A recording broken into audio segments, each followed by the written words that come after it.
Isang napakagandang araw sa ating lahat, lalo na sa ating mga minamahal na pensyonado ng Pilipinas. Maupo muna kayo ng komportable at pakinggan ninyo ng mabuti ang napakahalagang balitang ito na para sa inyo. Ngayon, pag-uusapan natin ang isang bagay na matagal na ninyong hinihintay, ang unang bayad ng SSS pension para sa Abril 28, 2026. Kasama ka ba sa unang batch? Sino ang matatanggap nito ng una? At ano pa ang mga benepisyo na dapat mong malaman ngayong taon? Huwag kayong aalis sa video na ito dahil marami kaming ihahayag para sa inyo ngayon. Mahal namin kayo. Mga kababayan, nagsimula na tayo sa pinaka-exciting na bahagi ng video na ito. Ang Abril 28, 2026 ay isang napaka-espesyal na petsa para sa milyon-milyong pensyonado ng Social Security System o SSS sa buong Pilipinas. Ito ang itinakdang petsa ng unang batch ng pension payment para sa buwang ito at kung ikaw ay kasama sa grupong ito, dapat kang maging handa at alerto. Ngayon, importante na maunawaan natin kung paano nahahati ang mga bayad ng SSS pension. Hindi lahat ng pensyonado ay sabay-sabay na natatanggap ng kanilang benepisyo. Ginagawa ito ng SSS sa pamamagitan ng isang sistema ng batch release o batch payment schedule upang masigurado na maayos, malinaw at walang aberya ang distribusyon ng pondo sa bawat miyembro. Sino ang kasama sa unang batch, Abril 28, 2026? Ang mga pensyonado na karaniwang kasama sa unang batch ay ang mga miyembro na ang kanilang SSS number ay nagtatapos sa 1 at 2. O kaya naman ay ang mga pensyonado na naka-enroll sa Direct Bank Credit o Union Bank, RCBC o iba pang partner banks ng SSS na nauuna sa pagproseso. Bukod dito, ang mga pensyonado na gumagamit ng SSS UMID card bilang kanilang payment channel ay kabilang din sa mga unang matatanggap. Kung hindi ka sigurado kung ikaw ay kasama sa unang batch, narito ang mga hakbang para malaman. Hakbang 1. Buksan ang inyong My SSS account sa website na .sss.gov.ph or i-download ang SSS mobile app sa inyong smartphone. Hakbang 2. Mag-login gamit ang inyong registered email at password. Kung wala ka pang account, maaari kang mag-register online ng libre. Hakbang 3. Pumunta sa seksyon na Pension Inquiry o Benefits at hanapin ang inyong schedule ng bayad. Hakbang 4. Makikita mo doon ang inyong eksaktong petsa ng pagpapalabas ng iyong pensyon para sa buwan ng Abril 2026. Mahalaga ring malaman na kung ikaw ay hindi kasama sa unang batch, huwag mag-alala. May mga susunod na batch ang SSS tulad ng Mayo 5, Mayo 12 at Mayo 19 para sa iba pang miyembro. Bawat miyembro ay makakatanggap ng kanilang pensyon sa loob ng buwan basta't natutugunan ang lahat ng mga kinakailangan. Ngayon, pag-usapan natin ang isa sa pinakamakasaysayang pagbabago sa kasaysayan ng SSS. Ang SSS Pension Reform na nagsimula sa 2025 at magtatagal hanggang 2027. Ayon sa mga pinakabagong datos mula sa SSS, may ipinapatupad na 10% taunang pagtaas para sa mga retirement at disability pensioners at 5% taunang pagtaas para sa mga survivors o mga benepisyaryo ng pumanaw na miyembro. Ano ang ibig sabihin nito sa inyong bulsa? Halimbawa, kung ang inyong kasalukuyang pensyon ay 5,000 bawat buwan bilang retirement pensioner, narito ang magiging epekto. 2025, 5,000 plus 10%, 5,500 bawat buwan, 2026. 5,500 plus 10% na 6,050 bawat buwan, 2027. 6,050 plus 10%, 6,655 bawat buwan. Ibig sabihin, sa loob lamang ng 3 taon, ang inyong pensyon ay tumaas ng halos 1,655 bawat buwan o halos 19,860 bawat taon na karagdagang kita para sa inyo at sa inyong pamilya. Ito ang tinatawag na 33% total increase by 2027. Isang napakamahalagang tagumpay para sa lahat ng pensyonado ng SSS. Ang mga pagtaas na ito ay automatiko at hindi na kailangan pang mag-apply ng hiwalay. Kung ikaw ay isang aktibong pensyonado ng SSS, matatanggap mo ang pagtaas na ito ng direkta sa iyong account.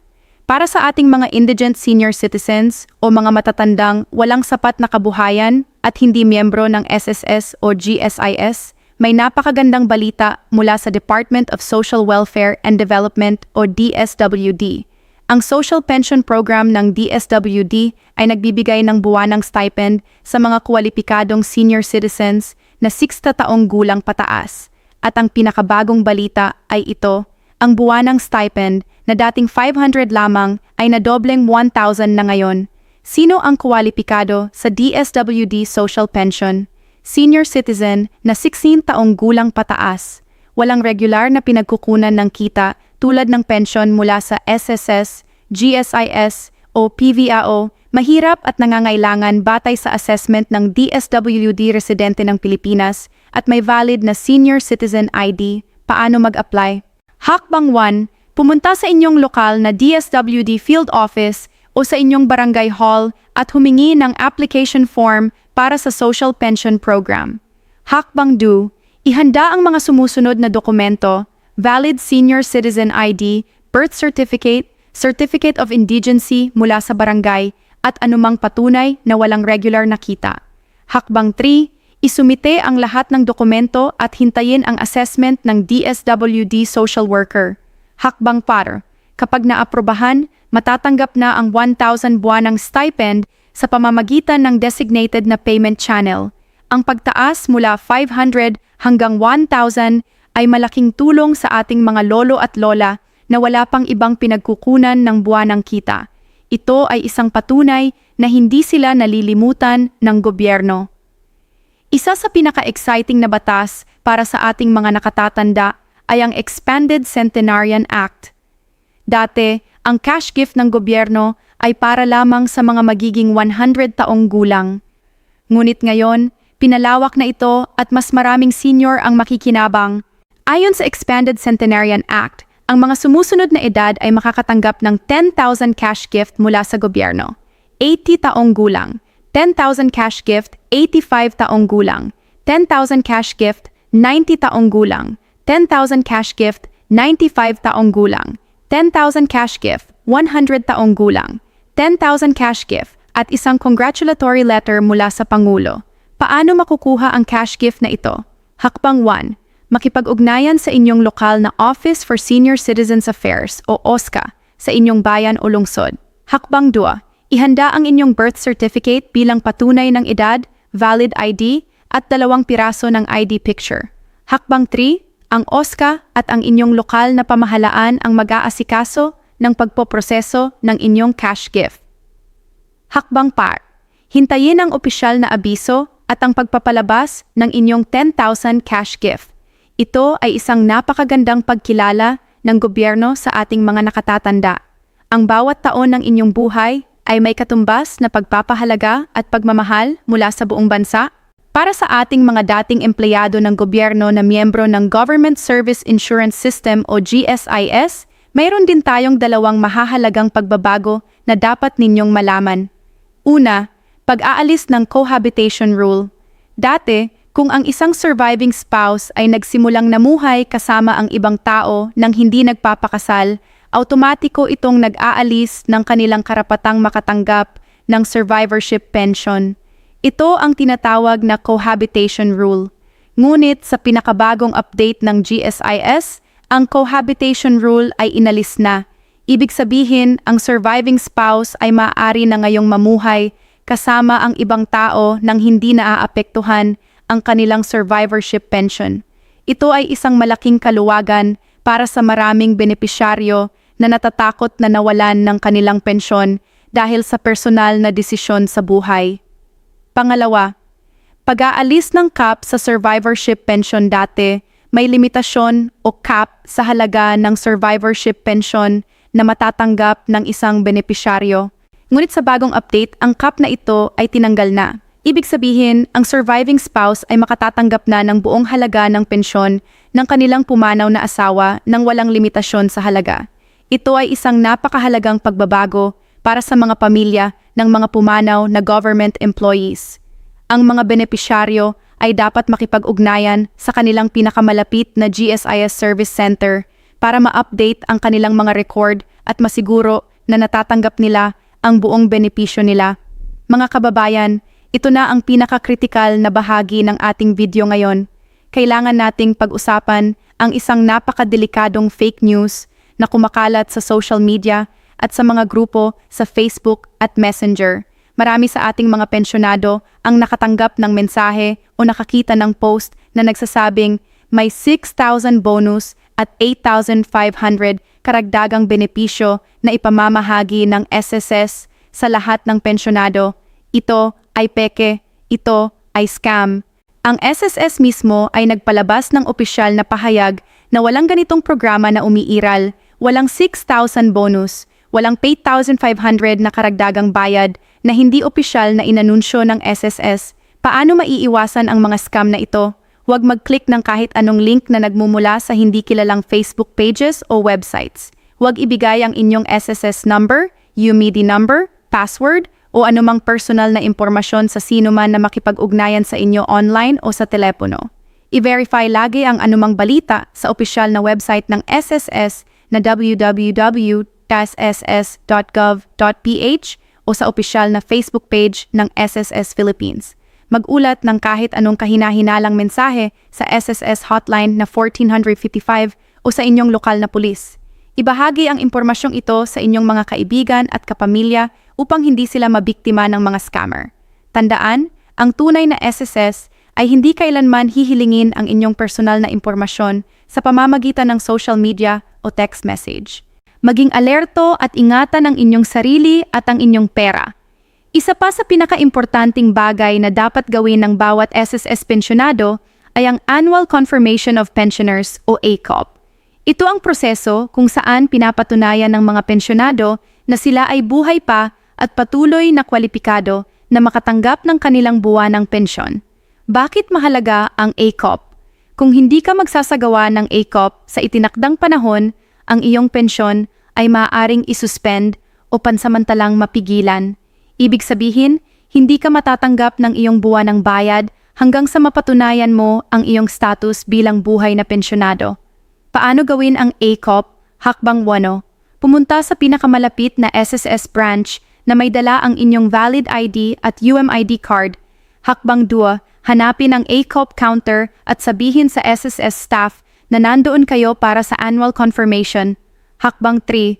Kukuhanan kayo ng larawan at kukuhanin ang inyong biometrics bilang patunay na kayo ay personal na dumalo. Hakbang 4. Makakatanggap kayo ng confirmation slip bilang patunay na natapos na ang inyong ACOP para sa taong iyon. Para sa mga hindi makalabas ng bahay dahil sa sakit o kapansanan, maaaring mag-request ng home visit mula sa SSS. Makipag-ugnayan sa pinakamalapit na SSS branch para sa detalye ng prosesong ito. Huwag hayaang masuspinde ang inyong pensyon dahil sa isang bagay na madaling magawa.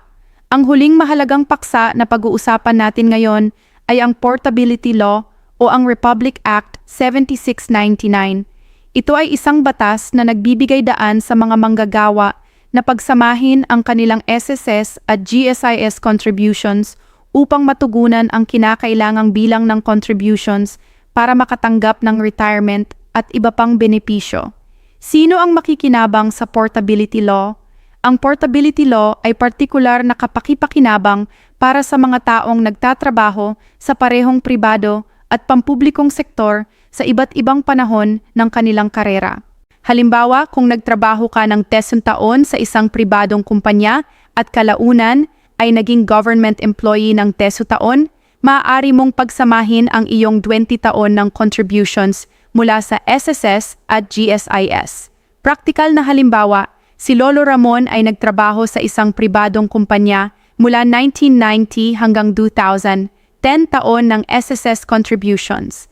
Pagkatapos ay naging government employee siya mula 2001 hanggang 2010, 10 taon ng GSIS contributions. Sa ilalim ng Portability Law, ang kanyang kabuuang 20 taon ng serbisyo ay maaaring pagsamahin upang matukoy ang kanyang karapatan sa pensyon at iba pang benepisyo. Paano mag-apply sa Portability Law? Hakbang 1. Makipag-ugnayan sa SSS para humingi ng Statement of Account na nagpapakita ng inyong kabuuang bilang ng contributions. Hakbang 2. Gawin din ito sa GSIS para sa inyong GSIS contributions. Hakbang 3. Dalhin ang lahat ng dokumentasyon sa alinman sa SSS o GSIS kung saan mas marami kang contributions at ipaliwanag na nais mong gamitin ang portability law? Hakbang 4. Ang ahensya ay mag-aasikaso ng koordinasyon sa pagitan ng SSS at GSIS para maproseso ang inyong kahilingan. Ang portability law ay isang napakagandang proteksyon para sa ating mga manggagawa na naglipat ng trabaho sa iba't ibang sektor. Siguraduhing malaman ito ng inyong mga anak at apo na maaaring makinabang sa batas na ito sa hinaharap. Mga minamahal naming pensyonado at senior citizens ng Pilipinas, iyan ang lahat ng pinakamahalagang impormasyon na kailangan ninyong malaman ngayon. Mula sa unang batch ng SSS Pensyon sa Abril 28 hanggang sa mga bagong benepisyo at proteksyon para sa inyo, nandito kami para sa inyo lagi. Kung natutunan ninyo ang isang bagay ngayon, mangyaring i-share ang video na ito sa inyong mga kaibigan, kapitbahay, at kapamilya na maaaring makinabang. And huwag kalimutang mag-subscribe at i-click ang bell button para hindi kayo makapalampas ng kahit anong importanteng balita. Mahal namin kayo, paalam at ingat lagi.